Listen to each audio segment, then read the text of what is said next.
Everyone, it's Dr. Curry here. I want to do a revised lecture on cover letters. And what I've realized is that I used to give an assignment to students where I asked them to write a cover letter about a job they want in the future, the job they aspire to. And while in practice that is a good activity, what I've come to realize is that maybe I can provide a little bit more help for students who are applying for jobs currently. So, not looking ahead to the future, but looking to where they are here and now in their current life and the types of jobs, entry level jobs that maybe you're applying for as a student, or maybe that you're applying for right after you earn your degree. I think back to my experiences right out of college and or even before college. At 15 years old, I was working as a store clerk at a grocery store in rural Tennessee. At 16 through 18 in high school, I was working at McDonald's. And then even in college, I worked as a server at a restaurant and then at Walmart as a cashier. And I think back to my success in the financial services industry, which came after graduation from college and even after earning a master's degree later in my career. The success I had in those industries wasn't because I was good at math or business or anything that specifically that I learned in college, but rather because I had developed really good customer service, a really good customer service skill set, and had some of those traits and skills that helped me be successful with people. And then that opened up other doors of opportunity for me later in life. And then I made a very successful career based off of or built around being a good communicator. And so that's one of the reasons why I love teaching communication. But when I think about cover letters, I think I can add some value as you apply for entry-level jobs or as you apply for jobs that you may want as a student or have as a student that sort of serve as a foundation for you. And so a few statistics to get us started that are important.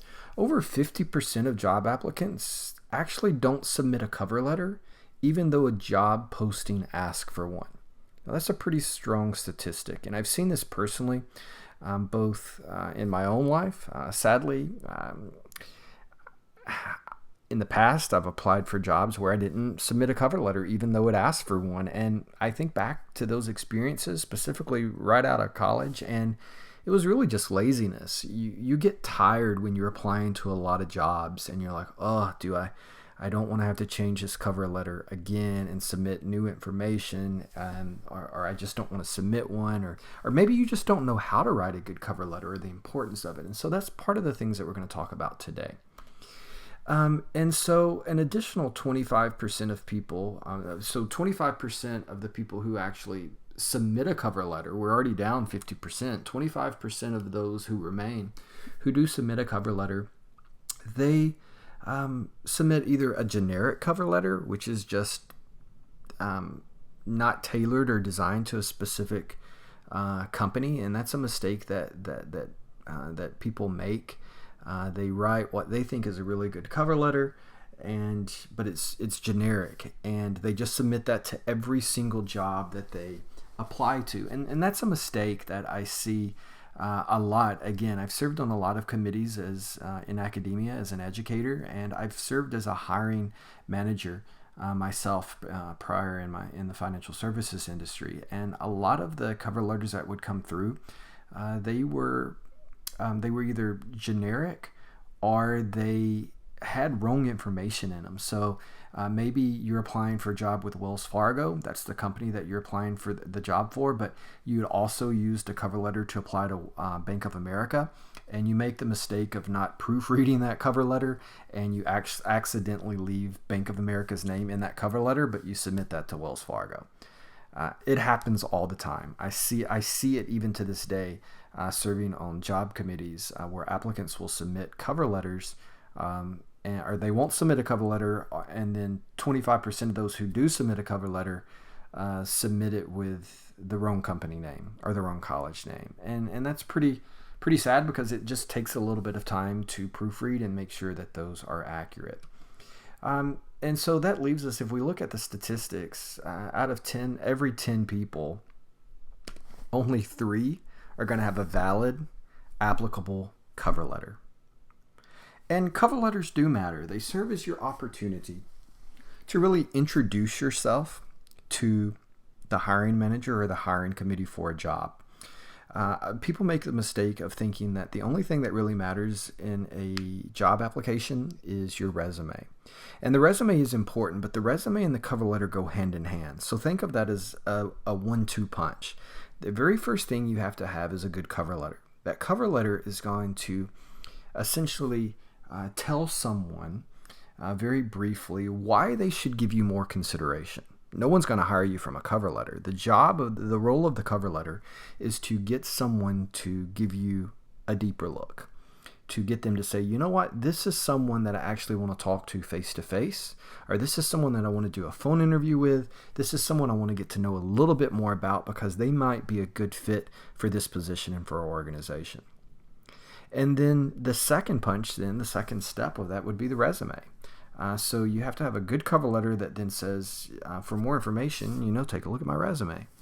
So out of every 10 applicants, this is what we're left with. Only 3 people out of every 10 who apply will apply with a cover letter that is valid and applicable and serves them well. And this is the reason why I want to take a more in-depth look. So that's the statistics behind it. Now let's take a look at a few of the specifics that I can help you with. Actually, I want to start by looking at writing a cover letter with you. Let's just do this together. So let's take, for example, let's say we're going to apply for a customer analyst position at Apple, or a customer service position at Apple. We're going to call it a customer representative just for the purposes of this. So what we're going to do is for the cover letter, we're going to do it like an old-fashioned letter. So we're going to follow a standard protocol where we're going to say, we're going to put the company's name, we're going to put their address. You have to bear with me because we're going to actually write this together. Let's say it's at 1 Willowbrook Way, Houston, sorry, I can't type. Houston, Texas, 77070. And then we're going to put the date, October 15th, 2019. Now we want to change our settings, and our formatting is going to be important with this. You want it to be single spaced. You don't want it to be double spaced in your letters. So we're going to do that. Let's change that. And now let's write the letter. So the very first mistake that I see people make is with their salutation. So a lot of times people will say, to whom it may concern. And I'm going to tell you, don't use to whom it may concern. Because when that is a very antiquated or a very outdated salutation or our way of opening a letter. It's also very generic. And think about that when you say to whom it may concern. There's nothing wrong with it per se, but it is just an outdated way, and it could be a lot better. And so I want to share that with you. So we're going to get rid of to whom it may concern. The second advice that you may hear someone say is dear sir or madam. Again, I think that's a very old-fashioned way of greeting someone, especially in a cover letter. Think about how you speak in your day-to-day life. When was the last time you went up to someone and said, hi, sir, or hi, madam? Like, it's just not something we use in our regular communication. And because of that, I say, let's not use that either. You also, here's a common mistake of what you've also been told. So you should pull, if you have a name from a cover letter, or if you have a name from a job application, we should use that. But we want to avoid, say I'm the person listed on the job or on the job information sheet. It says, for more information or to submit an application, please submit to Richard Curry. So I'm going to say Mr. Richard Curry. Start my letter. What's wrong with that? Well, on the surface level, you may think, well, nothing's wrong with that. That's perfectly fine. But what we want to do is we want to avoid the use of Mr. or Mrs. simply because we're assuming gender. And we don't want to do that for a host of reasons. One, we want to practice equity, especially in our greetings of other people, and we just don't want to assume that for them. So maybe I don't use the he or him pronoun, or maybe I don't go by Mr. And you put that on there. Well, am I going to hire you? Am I going to give you more consideration? Absolutely not. And so there's an easy way that we can avoid that, and that is just to say, dear hiring manager. Now that's pretty generic, but it is a nice neutral option that is both current and relevant and non-offensive to anyone. You can say, dear hiring manager. If you have the name of multiple people, though, I'll give you an option. You could say, dear Richard Curry, and you're going to spell it out, and Sarah Witt, for instance. And then if we use multiple people, we're going to use a colon there instead of a comma. So if there's multiple people in that greeting line, in that salutation line, we're going to use a colon. If it's just dear hiring manager, we'll use a comma. And you'll see there also that the first letter of each of those is capitalized, because that is, in this instance, it's a proper noun. Not going to go into a lot of grammar or English in this, but I do want you to realize that, because if you make mistakes, especially early on in your cover letter, you lose credibility, and that's something that's not going to be helpful for you. So we're going to say, dear hiring manager, and then we're going to start by saying, please accept this letter of application for the position of, and then you're going to fill in the blank. So in this instance, whatever that position is. So again, it's going to be a proper noun. So we're going to say customer representative. Please accept this letter of application for the position of customer representative at Apple. Then we're going to tell them who you are and what you currently do. So you're going to say, I am currently, maybe you're currently a student. So I am currently a student at Lone Star College, University Park, or wherever else you're at, with an anticipated graduation, or again, I'm thinking out loud here, with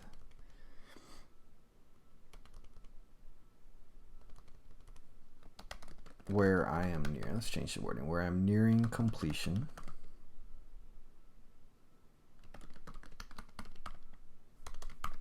of an Associate's of Science degree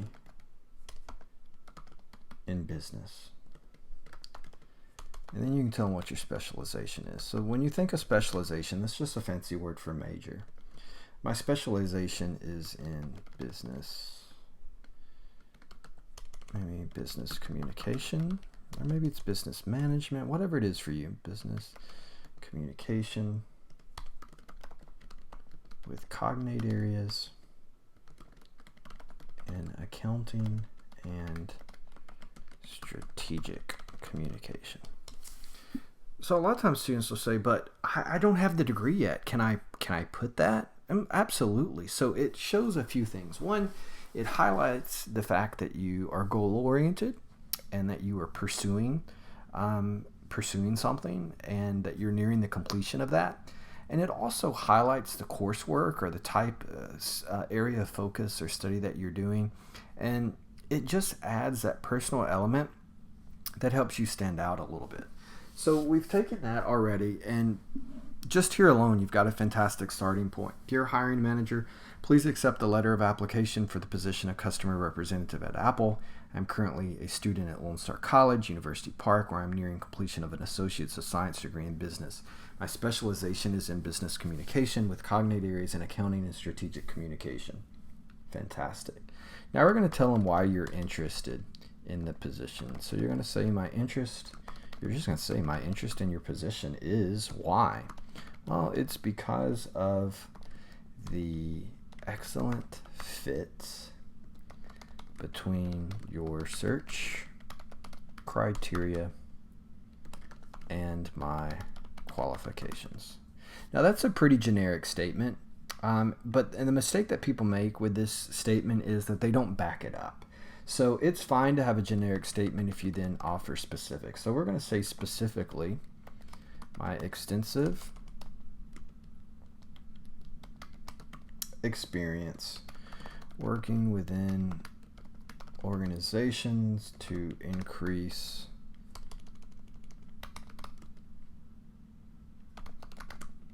customer engagement and sales. And then we're going to love autocorrect and spell check. So now we're going to tell them what we do currently. I currently serve, say we work for T-Mobile. I currently serve T-Mobile as a communications analyst for new client acquisitions.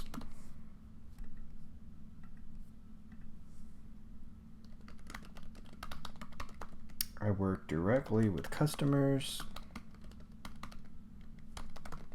assisting them with their cellular needs.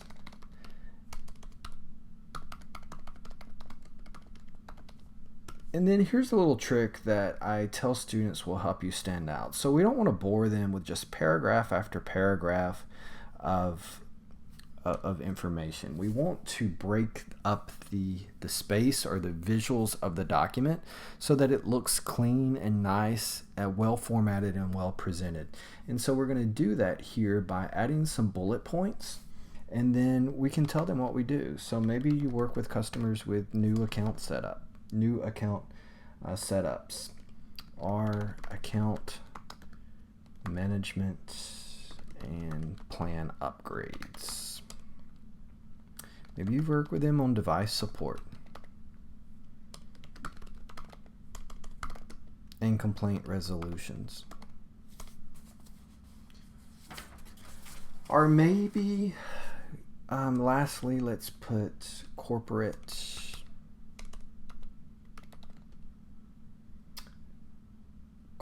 promotions and event planning.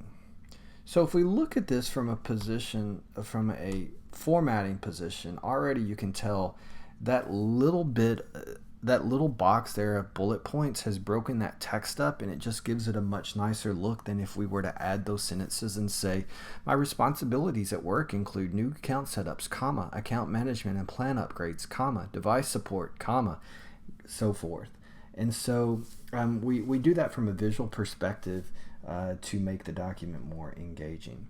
Now then we're going to give them some specifics of why your experience or what you do or have done, how that's going to be beneficial to them and in that position. And so we can say things like, my time at T-Mobile has allowed me to further develop the customer service skills needed to be successful as a, now we're going to move to the specific instead of the generic. So a lot of times people say at your company or in this new role, but we want to be specific. So we're just going to repeat the role there. Be successful as a customer representative at Apple. This tells them that the cover letter, that you're at least taking the time to go through and make this specific to that job instead of just a bland generic customer service letter. Now this is generic, so what you can do is you can take these last few paragraphs and you can use them over and over again in your cover letters and tweak it a little bit to make it relevant to the job that you're applying for. Maybe use some of the keywords that they use in their job posting, etc., and that will be useful for you. Maybe you have impeccable customer service manners, a positive attitude, and an ability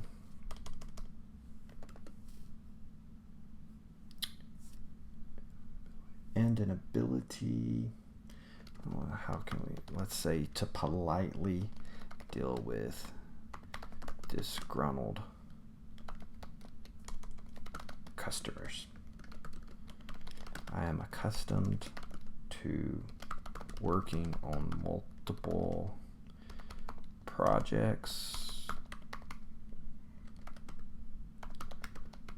simultaneously and can offer new ideas to help Apple, again specific company name, meet and surpass sales and customer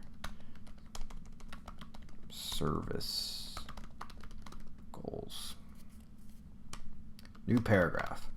Additionally, so now we're going to give them more information. So more information about your current job role, what you've done, maybe what you've done in the past at other jobs, but that would also be relevant at Apple.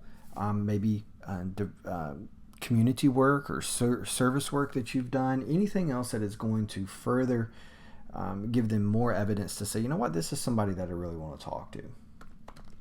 Let's say my experience at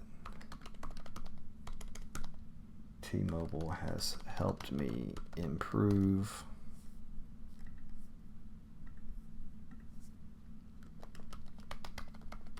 my leadership skills. I can't type. Sorry, it's late. My leadership skills, hone my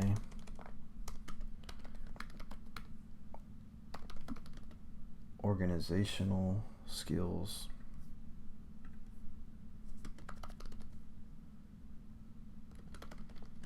and has provided me with extensive knowledge of how to upsell services and goods to potential clients. Maybe that's something that their job letter says, that you need to be good in a sales role and be able to talk to customers about or to upsell and offer additional products and services. Say I also worked at, let's say, Walmart. I worked at Walmart. I actually enjoyed my time there. I also worked at Walmart, where I further, what's a good word? Let's say cultivated. Cultivated useful customer service skills while handling technical support for customers in the, let's say, maybe I worked in the electronics department.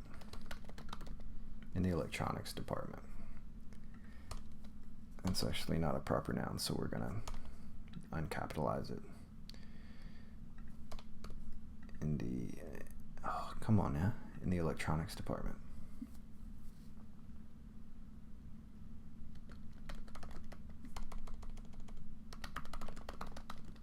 Working there, I was able to resolve issues at a 90%. It's just a figure I just made up. You could say at a high success rate, or you could make up a figure. So, 9 times out of 10, I was able to solve a customer's problem. That'd be 90% of the time, and it looks good.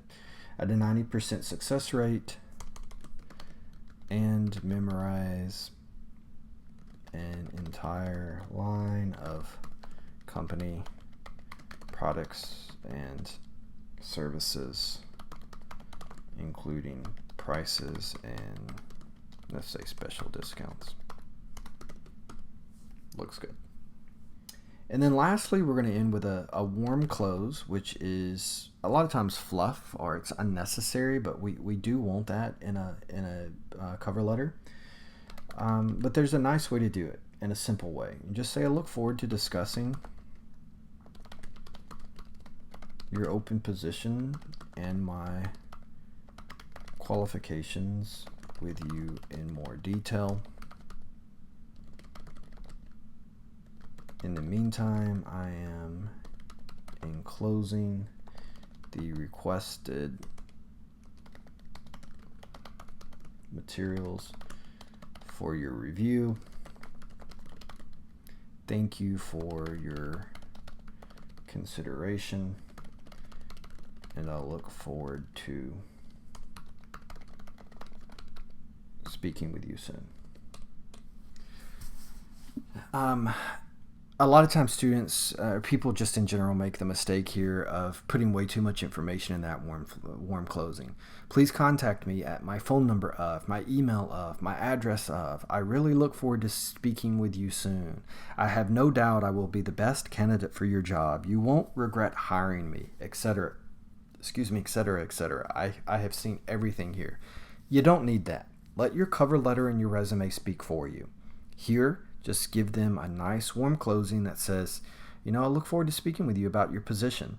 I'm enclosing my material and I look forward to hearing from you soon. That sounds so much more genuine than a lot of bull crap, really, of, I'm the best candidate. Maybe you are the best candidate, but you don't know that. So just give them a basic, nice, warm close here. And then I like to close mine with sincerely.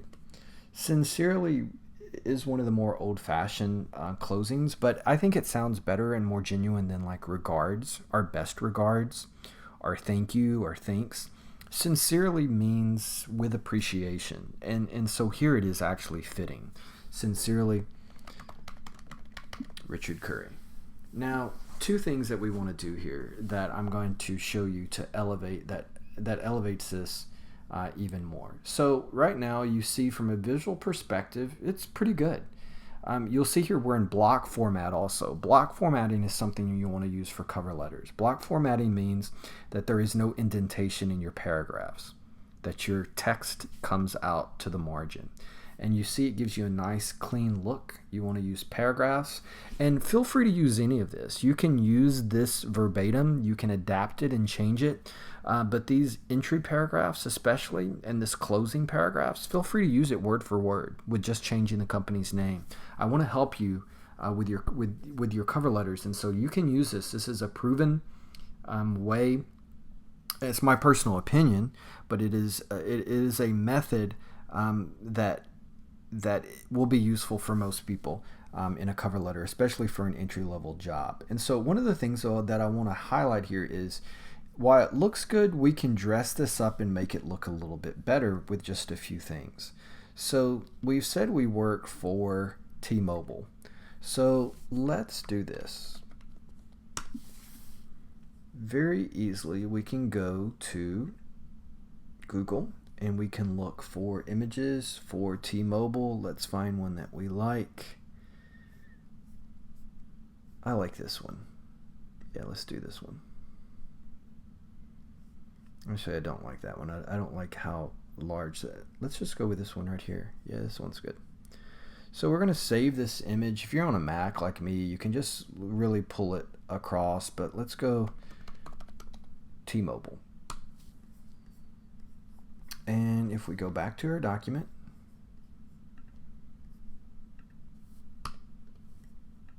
we can just insert that photo.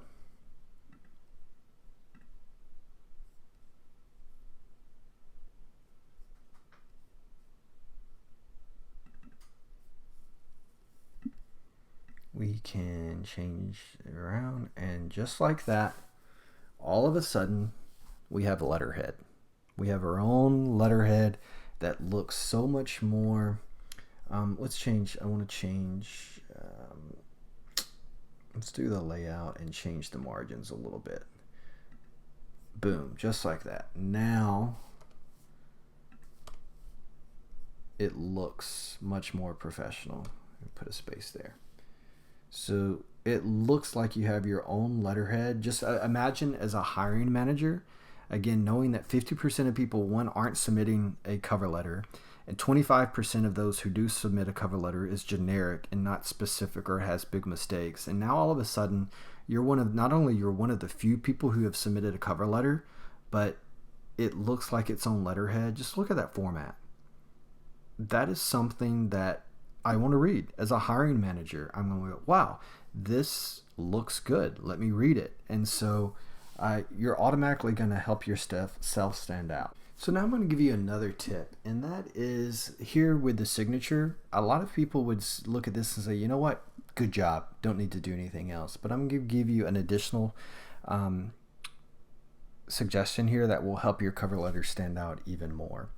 And so what I'm going to do here is I'm going to insert, actually the easiest way for me to do it is just to move the file.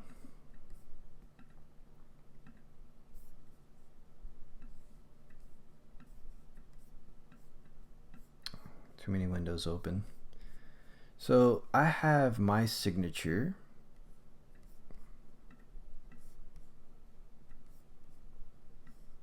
Saved as a PDF. And I did this years ago, so I would have it.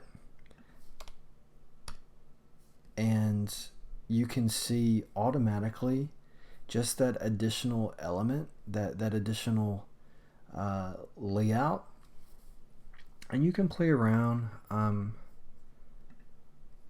like that. So we adjusted the format a little bit.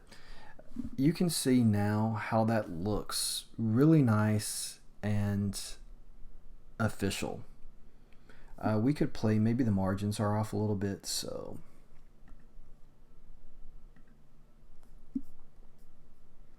you can play around with the margins and how you think it's going to look best or what looks best. The easiest thing, what I do here is I will print this. I will print it off and just see how it looks. And so I'll play around with the margins, and then maybe let's do a custom margin. What I want is I like that logo up top like that, but I like the larger width of the margin. And I'll print this off and I'll see how it looks, because that's a lot of times that's what people are going to do. They're going to have someone who is printing these for them and putting them. When I was a hiring manager, someone printed them for me. They put them in a stack on my desk, and then I went through them. So I would see these. So the visual component is something that you do want to take into consideration. So print it off. Ask yourself, does this look good? Does this look like something someone wants to read? And then and if so, then save it. And you're good to go. Also, make sure that that file name is something like, for me, I would put Curry cover letter, something that has my name and is specific, because a lot of times people just say cover letter, and then what you don't know is when you upload those files, every single thing, those file names come through, and so I might have 50 files that say cover letter. So if yours has your name, again, it's just a little personal touch that you don't think does a lot or means a lot, but it just sets you apart a little bit. So I know this has been a little bit long in terms of, because I've walked you through and literally written this letter with you. Now I would go back, I would edit this, I would proofread it, I would make it better. But what I hope you can see here is that you can take in just a little bit of time, if you put the effort into it with a few of the tips and the techniques and suggestions that I've made for you, and you can really set yourself apart from most people who are on the job market. One, you're going to have a cover letter, and two, it's going to look great. Or as my younger brother would say, it's gonna be fire. It's going to be really something that you can be proud of, but also that's going to get someone's attention. And then you're going to have a well-crafted resume. And then in addition to that, then they're going to say, you know what, this is someone that we really want to talk to and will probably be a really good fit for our company. And then you get in front of them face to face, and then you can sell them on you and why you're going to be a good benefit. But what you want to do is you want to get that opportunity. And that opportunity starts with a well-crafted cover letter is the very first step of that process. I hope you found this information useful, and again, don't hesitate to use this information in the future as you craft cover letters, and hopefully you will find some success in this also.